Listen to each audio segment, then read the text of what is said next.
قل هذه سبيلي أدعو إلى الله. Assalamualaikum warahmatullahi wabarakatuh. Alhamdulillah kita ketemu lagi di channel pemberantas kemaksiatan kaum muslimin. Dan seperti biasa yang belum subscribe silakan subscribe untuk mendapatkan notifikasi ketika ada video-video terbaru yang kita upload di channel ini. Dan yang sudah subscribe kami ucapkan jazakumullahu khairan. Nah kaum muslimin, pada kali ini kita akan membahas sebuah video. Ini ada sebuah postingan video yang menampilkan seorang kiai. Nggak ngerti ini nama kiainya siapa, tapi kalau baca dari tulisan yang ada di video tersebut, sepertinya itu dari pesantren Sidogiri. Dan di dalam video tersebut, sang kiai menceritakan bahwa ada seorang Wahabi, ya, yang disebut Wahabi, bertanya kepada seorang ulama, minta fatwa, ya. Kemudian ulama tersebut kembali bertanya kepada orang Wahabi tersebut, kamu mau saya berikan jawaban dari pendapat Imam Malik apa dari Al-Quran? Kemudian orang Wahabi itu menjawab, dari Al-Quran saja katanya. Ya, karena saya lebih cocok dengan sumber aslinya, lebih cocok dengan Al-Quran daripada perkataan orang. Ya. Kemudian ulama tersebut menjawab, ya sudah, saya nggak jadi jawab. Lawang Imam Malik saja kamu tolak, apalagi saya. Jadi intinya di dalam video tersebut, kiai ini ingin memframing bahwa orang-orang yang mereka sebut sebagai Wahabi, mereka itu tidak mau mengikuti ulama, tidak mau mengambil pendapat ulama. Mereka ini ingin langsung memahami Al-Quran sendiri, ya. Dan untuk lebih jelas lagi, kita langsung saja simak videonya kaum muslimin. Minta fatwa kepada seorang ulama. Saya mau tanya persoalan ini. Akhirnya karena orang ini memang ada bau-bau Wahabinya, kemudian ditanya, kamu saya jawab dengan pendapatnya Imam Malik atau saya langsung jawab dengan Al-Quran? Oh, dengan Al-Quran saja, saya lebih cocok sumber aslinya daripada lewat orang lain, katanya. Akhirnya dikatakan oleh kiainya itu, ya sudah, saya tidak bisa jawab. Kamu Imam Malik saja ditolak, apalagi pendapatnya saja. Saya yang mengatakan ini penjelasannya Al-Quran. Dia paham maksud saya? Jadi orang Wahabi itu kan mengatakan begini, ayo kita kembali ke Al-Quran dan hadis, tidak usah ikut kiai-kiai. Lah memang kiai itu tidak ikut Al-Quran dah. Dari dulu kiai ngajinya ke kiai, kiainya ke kiainya, ke ulama, sampai terusnya sampai, dan tidak ada satupun yang tidak merujuk kepada Al-Quran itu. Tapi mereka cek pede nanya, cek pede nah, ayo cek norok kiai, norok Al-Quran. Artinya secara tidak langsung cek norok kiai ruah, norok Al-Quran mongku engkau boy, cek norok Al-Quran mongku kiai. Kan repot kayak gini. Kadang suka heran memang kaum muslimin, ya. Para kiai itu, ya, banyak yang demi untuk memprovokasi jamaahnya, supaya jamaahnya ini benci sama orang-orang yang mereka juluki sebagai Wahabi. Mereka ini rela membuat cerita bohong, ya. Rela membuat cerita-cerita palsu, cerita-cerita bohong, ya, ngarang-ngarang cerita. Yang penting bagi mereka itu bagaimana caranya jamaahnya jangan sampai mengikuti orang-orang yang mereka sebut dengan Wahabi. Karena apa? Karena khawatir. Para kiai itu khawatir kalau sampai jamaahnya ikut Wahabi, mereka akan menjadi orang yang cerdas, ya. Kalau mereka jadi orang yang cerdas, nggak bisa lagi para kiai itu memanfaatkan jamaahnya untuk mengumpulkan fulus. Nggak bisa memanfaatkan jamaahnya untuk mengenyangkan perutnya. Nggak bisa, ya. Cerita itu kan jelas bohong kaum muslimin. Kata dia di awal tadi, ada Wahabi yang minta fatwa sama seorang ulama. Tapi kemudian kata dia yang jawab kiai. Jadi mana yang benar? Minta fatwa sama ulama apa sama kiai? Ya. Dan ciri Wahabi itu apa sih? Kok bisa-bisanya mengatakan ini orang bau-bau Wahabi? Emang terasi?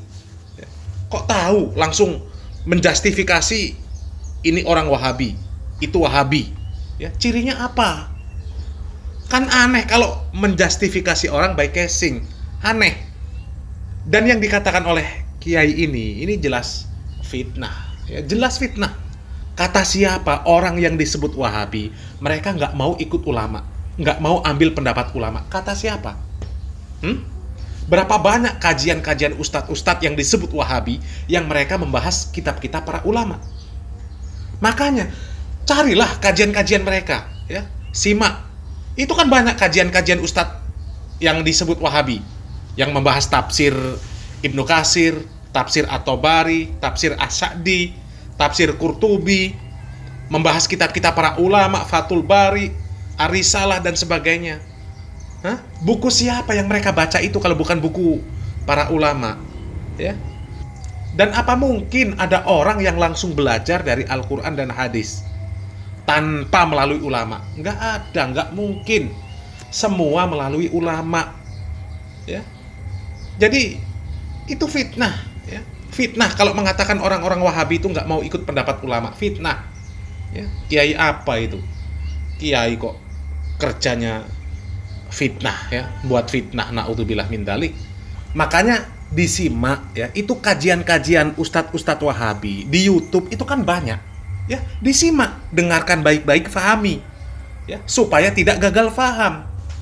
Ya. Maksud mereka ibadah itu harus berdasarkan Al-Quran dan Sunnah, itu bukan mereka tidak mau mengambil pendapat ulama, bukan. Tapi lihat dulu pendapat ulamanya. Pendapat mereka itu dibangun di atas Al-Quran dan Sunnah atau bukan? Dibangun di atas dalil yang sahih atau tidak? Itu maksudnya.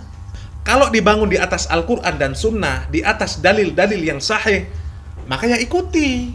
Tapi kalau tidak, ya jangan ikuti. Itu maksudnya. Ya. Dan apa ada pendapat ulama atau kiai atau ustadz yang tidak dibangun di atas Al-Quran dan Sunnah, tidak dibangun di atas dalil yang sahih? Ada. Banyak, ya. Buktinya apa? Buktinya kalian sendiri juga mengambil pendapat sebagian ulama dan meninggalkan sebagian pendapat ulama lain. Itu saja sudah hal simple, ya, yang mudah untuk difahami. Ya. Sebagai contoh lagi, di dalam mazhab Syafi'i, ini kan ulama kalian yang menjelaskan, Gus Baha, ya. Gus Baha menjelaskan, kalau dalam mazhab Syafi'i bercadar itu hukumnya wajib. Sementara banyak kiai yang ngaku ikut Imam Syafi'i, istrinya nggak pakai cadar. Jangankan pakai cadar, banyak yang nggak pakai jilbab, ya, kepalanya terbuka. Gimana coba? Ya, jadi jangan menganggap kalau namanya kiai, ustadz, ulama, pendapatnya pasti benar, ajarannya pasti benar. Jangan seperti itu. Apalagi kondisi akhir zaman seperti ini. Banyak kiai su, banyak ulama su, ya. Itu kakek Syakur dianggap ulama, dianggap kiai. Saiful Karim dianggap kiai, dianggap ulama. Kalau orang yang punya label kiai, label ulama, kemudian perkataan dan pendapat mereka itu langsung dipakai tanpa diukur dengan Al-Quran dan Sunnah, ya kacau. Kacau.